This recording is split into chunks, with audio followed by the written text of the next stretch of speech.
Good days mga katips. So kamusta kayong lahat? For today's video natin, samahan nyo kung buuin itong ating pangatlong yugto na tako. So ito'y order na naman po ng isa nating kababayan na from Canada na si Boss Joel Almerol. So ito, tara samahan nyo ako, tirahin na natin yung kanyang bat. So ang napili ni Boss na wood sa kanyang bat ay super curly maple, no?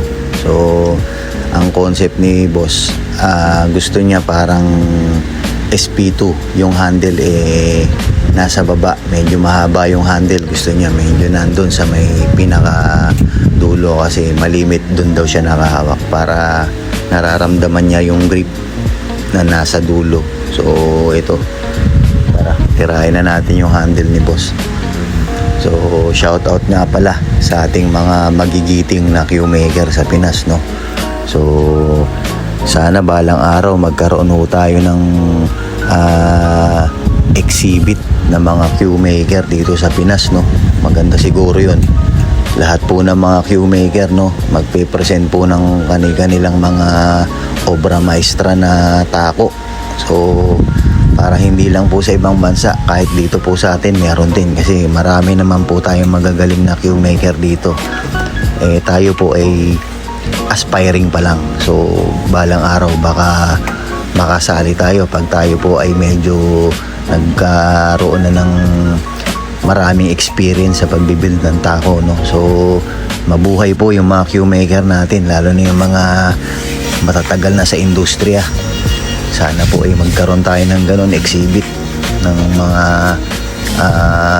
custom Q sa Pinas, para yung mga player natin at saka yung mga collector dito na lang sa atin mamimili ng kanilang collection, no? So yun, na-share ko lang po yung thoughts ko, no? In the future sana magkaroon tayo ng ganon. So ito, nabuo na natin yung bat ni Sir Joel, no? So na-taper na natin. So yan, kita nyo yung forearm ni Sir, yung super curly maple na wood ang napili ni Boss. So ang nilagay nating handle ay hard maple kasi lalagyan din po natin ng ng leather grip. So yan, i-finish na natin ng pinong sand para doon sa pag-apply natin ng sanding sealer, maganda yung pagkakalapat. So ayan, kitang-kita nyo yung galawan natin dyan, parang si San Goku, ang bilis kasi nga naka-timelapse tayo dyan mga boss. So yun, eto na, nalagyan na natin ng sanding sealer. Nakita nyo po yung kulay ng super curly maple, lumabas yung ganda ng wood niya. So yan po yung gusto ko, no, sa pagbibuild ng tako. Yung pinaka gusto ko, yung pinaka ganda nung kahoy lumalabas. So wala pa po tayo dun sa mga inlays kasi medyo hindi pa po sapat yung ating kagamitan para dun. So ito, nilagay na po natin yung logo natin na Mang Papuls dito sa kanyang bat. So sa mga gusto kong magpa-build ng kanilang Q, no, so PM nyo lang po ako. Marami po tayong available na exotic wood na pwede nyong pagpilian. Then yung nilalagay po nating collar and bat cap, ito nga po yung Juma scale, para po medyo bago naman po sa paningin ng ating mga player, no. So common na po kasi minsan yung black and white na collar, so may stainless din. So ito sa atin, ito naman ganito. So kita nyo po yung naka-core dyan is Purple Heart po. Medyo maganda po yung balanse nung tako para may konting bigat tsaka dagdag power na rin po sa bat natin. So ayan, nai-apply na po natin dyan yung pangatlo at pang-apat na coat. So ready na po to for wet sanding, no. So titenga po muna natin yan ng 1 to 2 days para matigas na matigas bago natin ibabing. So ayan, kita nyo ang ganda, parang tigre po. So yung kulay niya parang P3. So actually sa P3, itong wood na rin po ito ang ginagamit. So sa P3 lang, splice po yun, kaya medyo lace po yung curly niya. So ito po yung full na super curly na maple. Napakaganda po. Natural yung design. So yan, kita nyo yung loob niya, Purple Heart po yan. So lalagyan na po natin yan ng pin. So ang pin po nito ay Unilock dahil gusto ni boss yung shaft na order niya sa atin namang Papol Hybrid ay Unilock. So yan, nailagay na natin yung grip ni boss at saka yan, nailagay na natin yung protector. So ang napili ni boss yung mang Papol Hybrid natin na Unilock na 12.5. So tinest na rin natin yung extension. So okay na okay, diretso.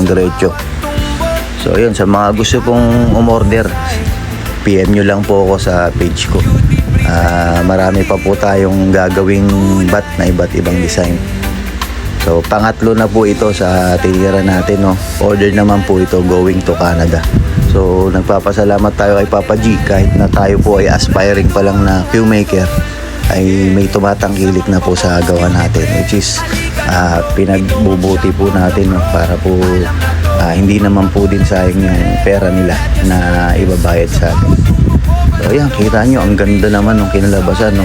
So parang tingin ko matutuwa si Boss Joel Almer dito sa kanyang bat. So yan, quality check natin kung alay na alay. Syempre alay na alay po yan, kasi yung shaft natin na mang Papol Hybrid is super pro taper na tuwid yan. So yan, ang ganda po ng Grenadier scale, no? So mabuhay po kayong lahat na mga nagtatrabaho sa ibang bansa, lalo na po ngayon. Mayroon po tayong crisis, so ingat po kayo lagi dyan, mga kababayan ko, mga bilyarista dyan, pati na po yung ibang OFW natin dyan. So yun, napakaganda po. So salamat po. Ayan, tinabi ko na po dun sa pangalawa na ginawa natin, na pumunta rin po ng Dubai yan. So napakaganda po ng mga kahoy na yan. So yan po yung pangatlong project na ginawa natin, no? So yun, salamat po. Happy watching sa inyo mga katips habang pinapanood nyo itong video. Sana po ay mag-enjoy kayo sa ating munting video, no? So yun, napakaganda, oh. Super curly maple wood and bokote. So magkaibang kulay, magkaiba po yung atake ng nila, ng ganda nila. So yun, oh, pogi. So sino kaya yung next, yung pang-apat?